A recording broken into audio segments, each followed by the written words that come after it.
I must face the council. Why would you do that to her?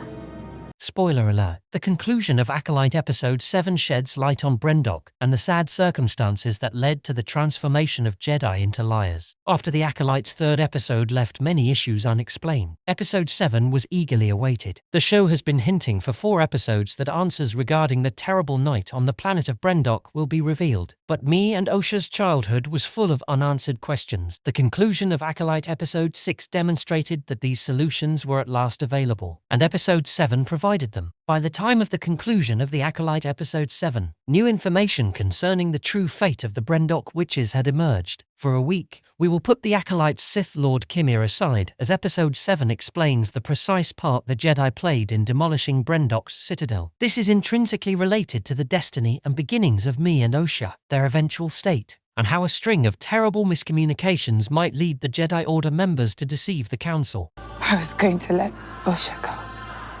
Welcome to Movie Spy. Why the Jedi were on Brendok is revealed in the Acolyte. Episode 7. The Force Vergence was what the Jedi were seeking. What the Jedi were doing to Brendok in the first place was one of the many unanswered issues following the Acolyte Episode 3. This was made abundantly evident by the Jedi's return to the planet in Acolyte Episode 7, which portrayed the story from their point of view instead of Osha's or Mae's. The Jedi were sent to Brendok in the Acolyte to look into the planet's unexplained biological proliferation. According to Indara, the High Republic-era book Chronicles of Star Wars once described a hyperspace disaster that killed all life on the planet Brendok. But Brendok was, amazingly, thriving in life. Sent to Brendok to look into the matter, the Jedi thought that Brendok's enrichment was the result of a Force Vergence. Force Vergences are focused areas of the Force connected to a location, a person, an item, or a whole planet in Star Wars. The Jedi's inquiry into Brendok's case stemmed from the Vergence causing life on the planet, an explanation of the Jedi's involvement in the deaths of the Brendok witches. After all, Mae's fire did not kill the Brendok witches. The corpses of the Brendok witches in the Acolyte, Episode 3, were one of the clearest indications that there were still unanswered questions. The witches appeared to be untouched by the fire that destroyed them, as they were found dead rather than scorched or otherwise altered. The true fate of the witches and the Jedi's involvement are disclosed in Episode 7 of the Acolyte. To put a stop to the undesired assignment on the planet, Torben hurried to take the girls back to Coruscant after learning that Brendok's Force Vergence was the cause of Osha and Mae's enigmatic origins. When Saul and Torben arrive at Brendok's compound, the witches greet them.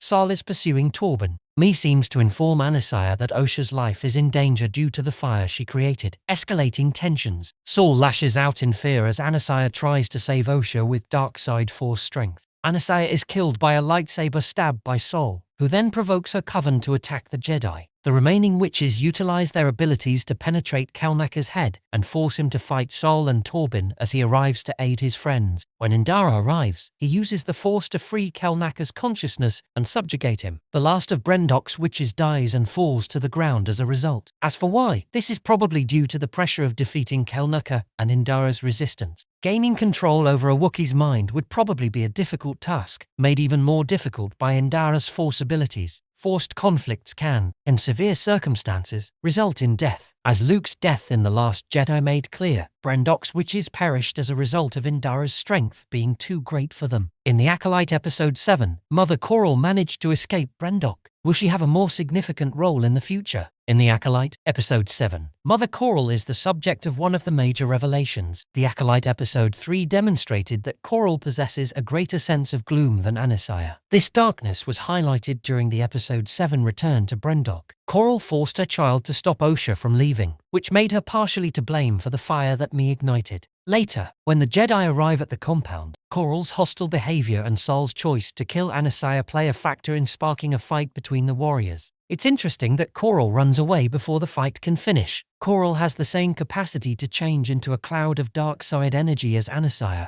As Kelnaka comes, Coral utilizes this power to escape Brendok, possibly hinting at a larger role for her in the future. Coral's body is not visible, even if the witches are slain after being driven from Kelnaka's mind. It might come to light that Coral lived and is now influencing the events taking place in the Acolyte's story. Why did Saul and Indara fib to the Council following Episode 7 of the Acolyte? The Jedi turned into liars due to a mixture of guilt and protection. The Acolyte Episode 7's climactic climax features Indara, Saul, and Torben considering their alternatives. According to Indara, they should tell the Council the whole truth. just with some details omitted. The truth told by Indara is that Mae ignited the fire that killed the Brendok witches. What Indara told the council is true. From one perspective, as Obi-Wan once stated, Anasai's actual appearance was revealed by the fire, which also led to Sol killing her, Coral and the witches possessing Kelnaka, and Indara freeing the Wookiee and indirectly killing the witches. As seen in Episode 7 of The Acolyte, Indara is only leaving out significant portions of the narrative. The motivations behind Indara and Sol's decision to conceal their role in the witches' killings from the council are protection and guilt. The latter relates to Osha, as Indara correctly states that if the council learned of her past, they would not permit her to become a Jedi. Osha had lost everything she had ever known, and Indara says that this would take away her dream, demonstrating that their choice was made with the child's safety in mind. Guilt is another reason for their seclusion. From Kalnaka's seclusion on Kofar to Torbin's Barash vow in The Acolyte, it is evident that the Jedi felt bad about their role on Brendok. Naturally, Sol bears some of this guilt as well, because, in an effort to save Osha, he killed Anasaya and let me fall to her apparent death. Since every Jedi blames themselves for what happened, Indara's guilt probably stems from not being able to control the situation more effectively. The Jedi would have to face their culpability if the Council was informed of what had occurred, which would have transformed the Acolyte's peace warriors into well-meaning liars. Thanks for watching.